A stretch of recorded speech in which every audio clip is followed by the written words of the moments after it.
It's not the same, I would argue, as having accountability structures through which we hold decision makers to account. I can't see any distinction between accountability and responsibility. I think it's the same thing.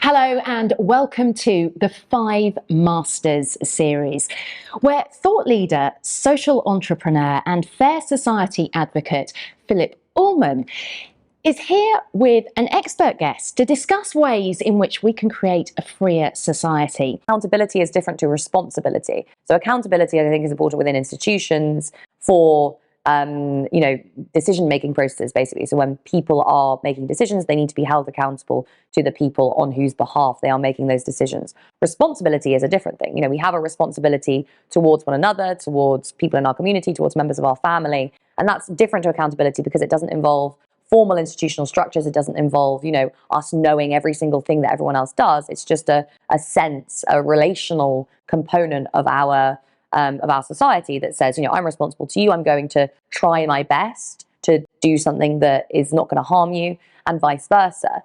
It's not the same, I would argue, as having accountability structures through which we hold decision makers to account. I can't see any distinction between accountability and responsibility. I think it's the same thing. If I have obligations to look after you, and I've got an obligation to look after my kids, I've got obligations to the community.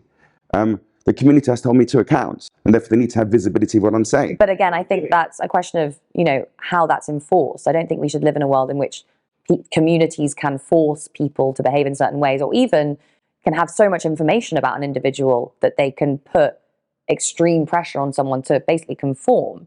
But I do think that there needs to be that level of accountability for people who have lots of power over everybody else. Of course, I completely agree. We don't want to force people to conform.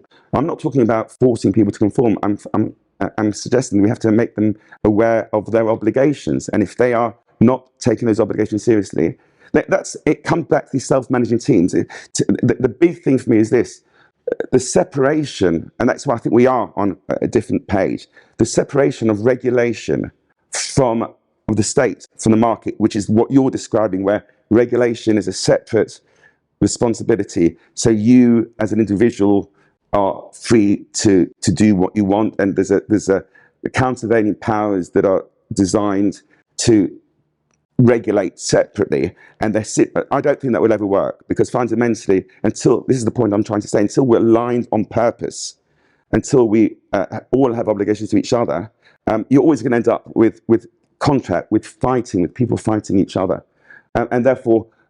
Once people actually recognise that we all want to love people, want to care for people, and want to care for the nature, I don't think you'll get friction. But I don't think that you can all completely remove conflict in any society, and I don't think that would be advisable or something that we should strive towards. There's always going to be conflict. There's going to be conflict between different groups, between different individuals. People are going to have very different views as to how everyone should live their lives, and I don't think that we should live in a world in which one group or one, even a large group can say this is the way that we believe everyone else should be living. I do think that when you have imbalances of power in society, those who, as I said, hold that power need to be held to account by everyone else. So I think it's less about, completely removing conflict and building a society in which we're all, completely on the same page about everything that we want, and more just a question of saying there's things we all want and need on a very basic human level, and those things should be provided to everyone, regardless of their position in society. And the people who have disproportionate power over the distribution of those resources should always be held to account by everyone else. I'm not talking about a world without conflict. I'm talking about the conflict within self-managing teams, which is managed in a much more relationship-based way. There's always going to be, I'm not naive, but we are aligned, and there are ways, there are organizations that are built on these principles of self-managing teams that have to deal with the conflict, because people do disagree, but you've got to bring it out into the open. You can't, and if you're hiding your behavior, that's what pedophiles do. I'm just telling you, people do it. They hide their behavior because they're misbehaving. Well, people hide their behavior for a lot of reasons. Yeah, but it's not for good reasons. Why not? Like, there are lots of reasons why people might not want everyone else in society to know what they're doing, and I don't think that's wrong. In fact, I think it's a fundamental human right to have a sphere of privacy, to have the ability to say, I don't want everyone else to know what's going on in my own. Well, yeah, the question is, where does that line drawn? There's no question. There is a line. I'm not arguing there was a line where privacy takes over. But I don't think it's about what I'm spending in the supermarkets. I don't think it's what I'm spending. I think it's there. We disagree. You know, I think there is a point at which, obviously, if you are a multi-billionaire arms dealer and you're buying lots of things on the black market or whatever, obviously your right, like society's right to regulate your activities overcomes your own right to privacy. So there is obviously definitely a balance there. But I think, again, the question comes down to really like power. So I don't think that we should be living in this world where, as individuals, we all have the right to know everything else that's going on in each other's lives.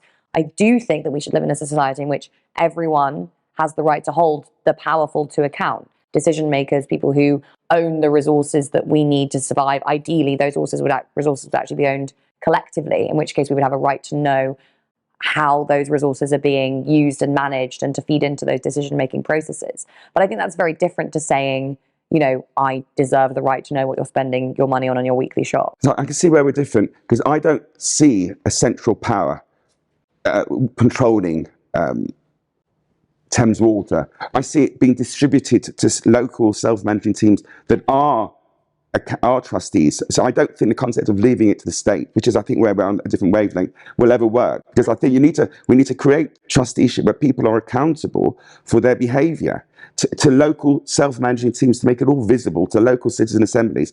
And then for the first time, you have a governance structure which actually works, and it's localised and it's distributed, and the concept of a distributed ledger with not pseudonymous, without cash, with the visibility and identity of every transaction, is the only way to me of getting people aligned. Well, listen, guys, we are out of time, but thank you very much, because it's certainly been a really interesting discussion. So thank you very much for your time. And I'm sure the conversation will continue in the comments as well. And remember that if you are enjoying the 5 Master series, then please do subscribe, because there's going to be a lot more very informative and interesting discussions to come, and there already have been. Thank you so much once again to Grace, and also to Philip, of course, and hopefully we'll see you next time here on the 5 Masters series.